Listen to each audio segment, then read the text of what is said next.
مارسيل كولر المدير الفني للنادي الاهلي من دلوقتي وبدأ الحساب، لا تهاون ولا استهتار.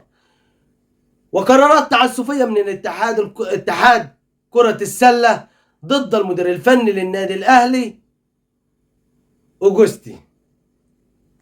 واحمد حسام ميدو بيتنبأ لفوز الزمالك للدوري للمرة الثالثة على التوالي. هل ده تنبؤ ولا تحليل ولا اتفاق؟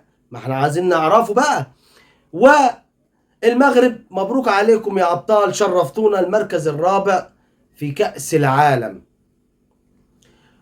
والجهل بالقوانين، الكابتن محمد عبد المنصف اللي مارس الكورة اكتر من 46 سنة بيلعب كورة، وطالع بيقول لك ليه وصيف افريقيا اللي يشارك مش وصيف اسيا.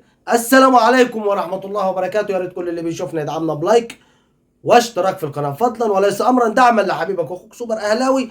لو انت اول مرة تشوفنا حضرتك تكرم علينا حضرتك باشتراك في القناة ولايك على الفيديو علشان نكبر ويطلع معانا كل جديد ان شاء الله باذن الله.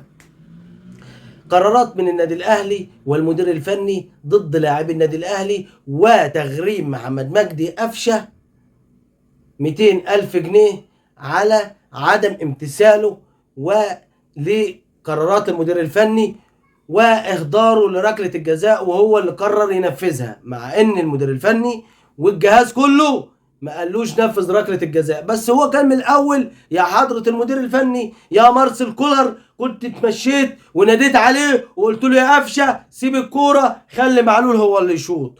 وامين عمر كان جاي رسميا يهزم النادي الاهلي او يتعادل علشان ظلم النادي الاهلي، بعد الكل ما طلع امبارح وحلل في كل الاستوديوهات وقال لك ان الاهلي كان ليه 3 ضربات جزاء و2 طرد، مش ماتش، مش ضربة جزاء واحدة ولكن 3 ضربات جزاء وحالتين طرد لفيوتشر.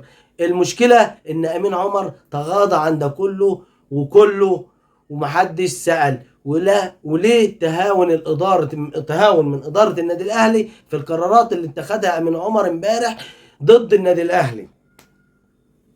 وقرارات تعسفية وتعجيزية من اتحاد كرة السلة ضد أوجستي المدير الفني للنادي الأهلي، المدير الفني الناجح، المدير الفني اللي عمل شأن وشنة ورنة كده في الكرة السلة في النادي الأهلي، المدير الفني اللي أخذ كل البطولات اللي شارك فيها الموسم الماضي مع النادي الأهلي، المدير الفني اللي خلى شكل لكرة السلة في مصر مع النادي الأهلي، المدير الفني اللي خد مع النادي الأهلي بطولة أفريقيا وبطولة العرب وخد كاس الدوري لتاني مرة ومشارك في السوبر المصري، والله أكبر عليه. ولكن اتحاد السلة قال لك مش لاقيين له حاجة، لازم نعمل له قرارات تعجيزية وتعسفية، ايقافه مباريتين و30,000 جنيه غرامة.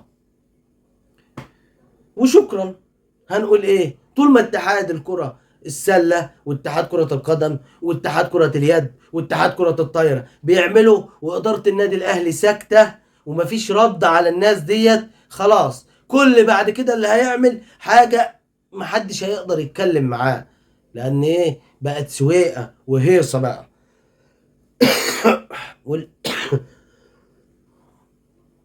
والكابتن أحمد حسام ميدو، يا ترى يا كابتن احمد لما انت بتتوقع كده فوز الزمالك بالدوري للمره الثالثه، هل علشان فاز امبارح على البنك الاهلي بهدف يتيم في الدقيقه الاخيره؟ ده حتى لو انت كابتن واحترفت بره ومارست كره القدم ولعبتها ومسكت مدير فني للزمالك والمقصه والاسماعيلي، يعني ما خليتش وبتطلع تحلل في برامج وعامل دلوقتي برنامج لحسابك، المشكلة ان انت المفروض تتكلم الكلام المظبوط اللي يدخل الدماغ او يدخل يوزنه العقل. ازاي بقى يا كابتن ميدو ان انت شايف الزمالك طول ال90 دقيقة لا حول له ولا قوة، ما كانش عارف يعمل حاجة الا اذا ربما كورة عرضية من زيزو جابها ابن اسامة نبيه في الجون والحمد لله. هات لي قول لي كده الزمالك عمل كام هجمه امبارح؟ الزمالك استحوذ، عمل ايه في المباراه اللي انت طالع تتنبأ له؟ ده بيلعب قدام مين؟ قدام البنك الاهلي، بيلعب قدام البنك الاهلي، ولكن طالع يتنبأ له. هل ده تنبؤ ولا انت حضرتك بتقرا الغيب واحنا ما نعرفش؟ وانت تعلم الغيب مثلا؟ ولا يعلم الغيب الا الله؟ ولا حضرتك ده حاجة متفق عليها وعارفينها ان هي هتتنفذ بعد 7 شهور زي الموسم الماضي والموسم اللي قبل منه؟ بأمارة وبانت من امبارح بسبب اللي عمله أمين عمر في مباراة الأهلي وفيوتشر. نيجي بقى للكابتن اللي مارس أو لعب كرة القدم أكتر من 47 سنة عمره، الكابتن محمد عبد المنصف، اللي بيجهل بالقوانين. بيقول لك ليه بطل؟ ده هي البطولة أصلا، عاوز أقول لك حاجة، إن بطولة آسيا اتلغت الموسم ده، اتلغت السنة دي، ما كملتش أصلا. أنت تعرف إن الهلال السعودي هيشارك على إيه؟ على السنة اللي فاتت اللي هي كان مشارك فيها في شهر 2 السنة دي 2022، بطلها هيشارك تاني بطل على النسخة القديمة. اللي طالع بيقول لك ليه وصيف آسيا ما يلعبش بدل وصيف أفريقيا؟ طب مين ممثل أفريقيا؟ الأهلي. الوداد هو منظم البطولة والبطل الدوري في بلده، فلازم يبقى فيه منظم ممثل لافريقيا. حضرتك لعبت كوره ولكن انت تجهل بالقوانين، ده جهل. وما حضرتك مش عارف تقول حاجه ولا عايز تعرف تعمل حاجه، ولكن عايز تعمل ايه؟ تبان في الصوره، هتطلع بترند زي ايه؟ احمد حسن، اسامه حسن اللي كان من كام يوم طالع بيقول لك ايه؟ اقسم بالله ما يقدر علينا غير ربنا لو تلعبني في المستطيل. طب ما انت قدام البنك الاهلي ما كنتش لك اي حاجه، ما كنتش عارف تعمل حاجه.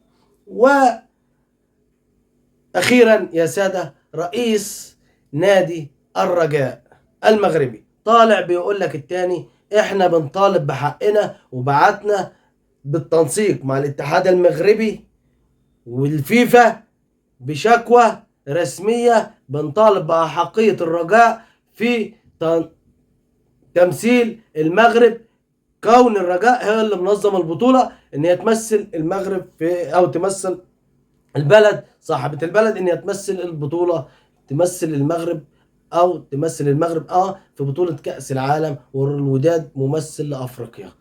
هل في، وقلنا وقبل كده شرحنا وقلنا ان في لائحة في الفيفا كله طلع قالها ونشرها بالبنط العريض بتنص ان ممنوع اي فريقين من دولة واحدة يشاركوا في بطولة كأس العالم للأندية. وفي الختام ما تنسوش الاشتراك في القناة ولايك على الفيديو، والسلام عليكم ورحمة الله وبركاته.